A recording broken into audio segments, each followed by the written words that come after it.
Gandhi, ruler of the world's largest democracy, died today, shot down by 2 of her own bodyguards.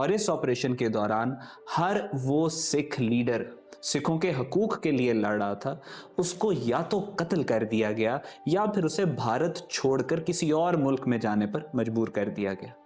وہ ہزاروں سکھ جن کو بھارت چھوڑ کر پوری دنیا میں پھیلنے پر مجبور کیا گیا اب وہ خالصتان کی تحریک کے بین الاقوامی نمائندے تھے. یہ وہ دور تھا کہ جب پہلی دفعہ خالصتان کی تحریک بھارتی پنجاب کو چھوڑ کر اب پوری دنیا میں پھیل کر ایک عالمگیر تحریک بن چکی تھی.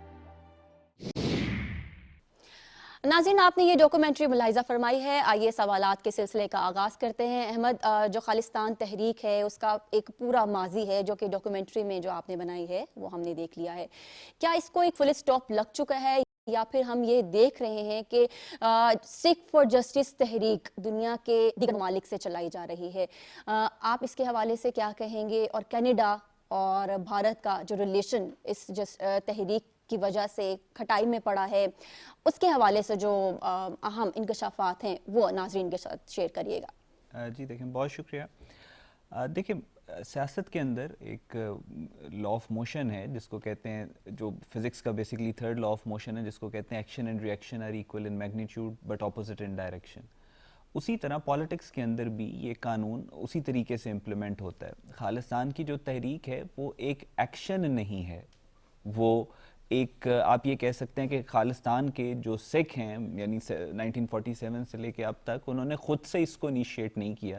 It is born as a reaction جو کہ ہندوتوا کی پالیسیز تھیں، جو کہ انڈین گورنمنٹ کی پالیسیز تھیں سکھوں کو لے کر، اس کے ریئیکشن میں یہ مارز وجود میں. اس ڈاکیومنٹری میں آپ نے ایک بہت امپورٹنٹ چیز دیکھی ٹورڈز دی اینڈ. جرنیل سنگھ بھنڈرا والے کی ایک سٹیٹمنٹ انڈین جرنلسٹ جو تھے انہوں نے بتائی کہ ہم نے جب گولڈن ٹیمپل کے اندر بالکل جب آپریشن انہوں نے بلو سٹار لانچ کیا اور اس کے پہلے ہم نے پوچھا جرنیل سنگھ سے کہ آپ خالصتان لینا چاہتے ہو، تو اس نے کہا کہ نہیں، میں خالصتان نہیں لینا چاہتا، لیکن بی بی میری گود میں ڈالے گی، مطلب یہ جو اندرا گاندھی ہے وہ مجھے دے گی.